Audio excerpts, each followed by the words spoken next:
好，咁今日咧就畫呢一個圖案，咁就係畫喺手度嘅。咁我哋攞支14號平方筆啦，粗13號都 OK 嘅，你睇小朋友手啦。咁就粗啲就會靚啲啦。咁就係刮一刮，咁咩彩虹都 OK 嘅。如果你啲彩虹有4隻色、3隻色、5隻色都得嘅。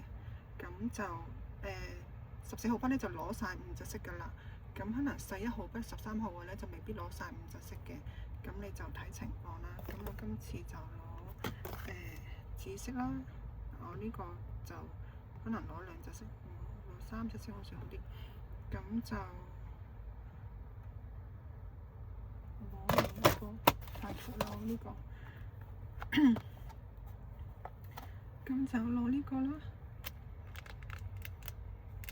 咁又係咁樣攞去壓落去，攞2/3啦，最緊一定要攞2/3，壓佢6、7、8下，再轉另一邊5、6、7、8下。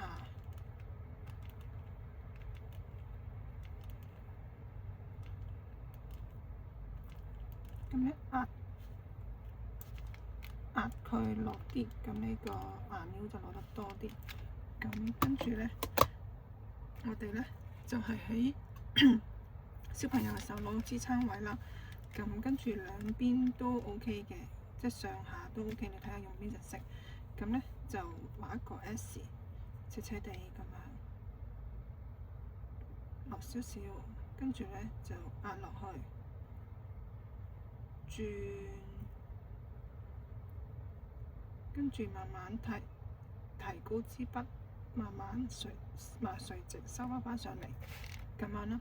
咁咧你亦都可以轉筆，點樣轉咧？我咁樣嘅畫完，咁咧我就轉一轉，就對粉紅對翻粉紅，跟住同佢一樣，都係斜斜地壓落去，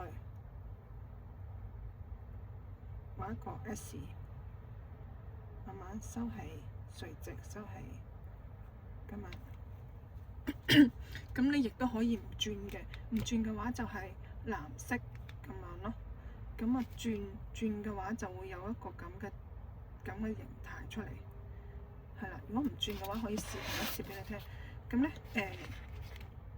如果你呢個畫唔到咧，你可以試下畫一個大 S， 咁樣畫，咁樣斜斜地，咁樣拉佢過少少，咁跟住再慢慢拉落嚟，再慢慢垂直收翻起，咁啦。咁你慢慢練多幾次就可以咧，就練翻細啲啦，練翻細啲咁樣啦。咁係啦，咁個形狀就係咁樣啦，兩個 S。咁咧跟住咧，我哋就攞白色啦。我哋攞支壓花筆，咁啊攞好似係6、7、8，6、7、8支筆都可以係壓到花嘅，唔係係6、7、8啱，6、7、8係可以壓到花嘅。咁我就嗰支6號或者7號啦，咁就點一點水，咁就攞白色啦。咁我哋順次序咁樣攞嘅，順翻佢個勢，順咧又要轉嘅喎，一路順一路轉，係啦，開到佢好似雨落咁嘅狀態。嗱，呢個就太濕噶啦。當你太濕嘅話咧，咁就喺側邊啦，係啦，激活側邊嗰啲啦。咁一定要攞飽滿，攞飽滿嘅話咧，你就可以壓好多個花都冇問題。咁樣攞得好飽滿啦，好飽滿嘅。咁樣攞咗之後咧，就刮下個尖端位。咁咧，我哋攞個撩嗰個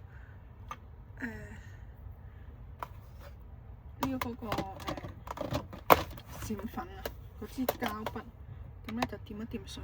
譬如你攞紫色嘅深嘅，咁我哋咧就激活佢，咁樣撩啲出嚟。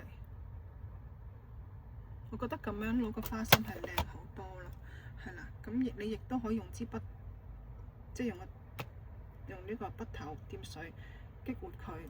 咁但係就會揩花咗啲顏料啦。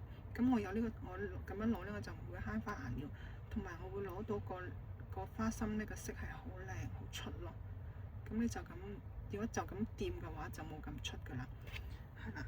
咁睇到時睇情況咯。如果要快嘅話就呢個慢，如果唔急嘅話可以咁樣做。如果要快嘅話就你睇下點樣做，係啦，攞會方便啲啦。咁之前都教過啦，寫個大字或者寫個火字。如果未掌握得到嘅話，喺中間位置咁樣咯。咁跟住就喺呢個位置壓落去啦。跟住按翻個轉筆壓，轉筆壓，轉筆壓咁樣。咁咧你亦都可以係我哋係 S 咁樣去嘅，你亦都可以向呢邊。咁我哋今次試下呢邊啦。咁啊按轉壓又轉嗱，嗰個花心已經其實個色都已經冇乜噶啦。咁我哋照攞啲，可能壓5個花瓣已經冇噶啦。咁你想佢靚啲再出啲嘅話咧，就係啦，再去攞再壓多一次。咁壓完呢邊嘅話，我哋就壓呢邊啦。咁應該都冇乜噶啦，個花心。我哋壓完一次，壓完一邊咧就要攞啲花心，因為你想佢靚啲嘅話，出啲嘅話咧，就要再做一個咁嘅動作。咁轉筆係啦，咁樣就完成呢一個花啦。咁跟住咧，我哋就攞支234，係啦，又係攞白色。咁咧攞呢個234筆啦，我就攞3號。咁就又係開到娛樂咁嘅狀態啦。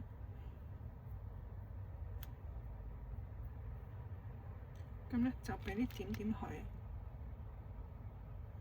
2點大1點細啦，咁其實有5個花瓣，你可以俾5點嘅都得，我哋俾3點都冇問題。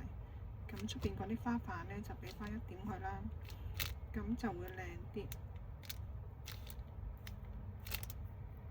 咁跟住我哋就俾翻啲撇撇捺捺佢啦，係啦，喺側邊呢度俾壓落去，撇落去，壓落去提起，壓落去提起。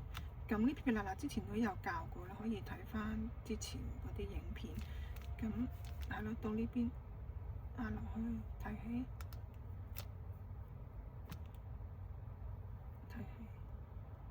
咁有啲層次嘅。咁你喺啲空位度咧，就整一十字星俾佢啦。咁啊，剔上去，出去下上左下右。上左下右，上左下右，咁就係剔壓落去，剔出去，壓落去，剔出去，咁樣咯。咁跟住你就嗰啲3點啊，